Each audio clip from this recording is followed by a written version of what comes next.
पट्या म्हणून नावाजलेले, अनेक अडचणींना तोंड देत अभिनय क्षेत्रात त्यांनी त्यांचं नाव अजरामर केले.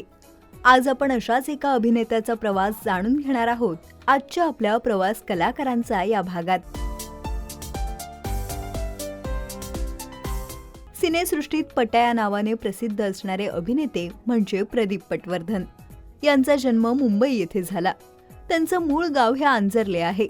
त्यांच्या आई वडिलांबद्दल बोलायचं झाल्यास त्यांची आई या संगीत शिक्षिका होत्या. त्याचबरोबर त्यांना अभिनयाची आवड होती. त्यांचे वडील हे पोलीस कमिशनरमध्ये हेड क्लर्क होते. त्यामुळे घरातील वातावरण हे अगदी शिस्तबद्ध होतं. बालपण चाळीत गेल्यामुळे सर्वच सांस्कृतिक कार्यक्रमात ते सहभागी व्हायचे. ते चाळीतील गणपती डान्ससाठी नावाजलेले असायचे. 1ली ते 7वी त्यांचं शिक्षण सुरळीत झालं. शाळेत नेहमीच ते पहिला नंबर पटकावत असत. पण त्यानंतर त्यांचा अभ्यासातील रस कमी झाला आणि चक्क ते 11वीला 2दा नापास झाले. घरच्यांसाठी हे अगदीच धक्कादायक होतं. पुढे एकांकिका स्पर्धांसाठी त्यांनी सिद्धार्थ कॉलेजमध्ये ॲडमिशन घेतलं आणि मग त्यांचा अभिनयाचा प्रवास सुरू झाला. या एकांकिका स्पर्धेमधून त्यांना अनेक बक्षिसं मिळायची. त्यांना जवळपास 20 बेस्ट ॲक्टरचे अवॉर्ड मिळाले. पुढे घरच्यांनी त्यांना नोकरी करण्याचा सल्ला दिला. मग त्यांनी अभिनय सांभाळत नोकरी करण्याची सुरुवात केली. त्यांनी बऱ्याच ठिकाणी नोकरी केली, पण त्यांचं त्या नोकरीत मन लागत नव्हतं. एका ऑफिसमध्ये त्यांनी ग्लास पुसायचीही कामं केली आहेत. पुढे एका बिल्डिंगमधील रहिवाशांना गरजेच्या वस्तू आणून द्यायचं काम म्हणजे सेल्स बॉयचं काम. पुढे रिझर्व्ह बँकेत टायपिस्ट म्हणूनही काम केलं. पण ही सगळी कामं काही काळासाठी असायची. पुढे घरच्यांनी त्यांना सांगितलं जर नोकरी नाही मिळाली तर बोरिवलीमध्ये रिक्षा चालवायची.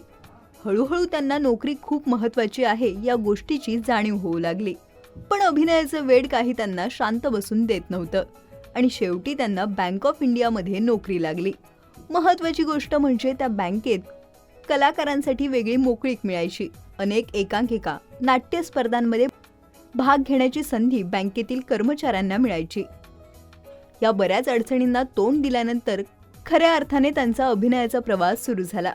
नोकरी सांभाळत त्यांनी बऱ्याच नाटकांमध्येही काम केलं. अभिनेते सतीश पुळेकर हे त्यांचे गुरु होते.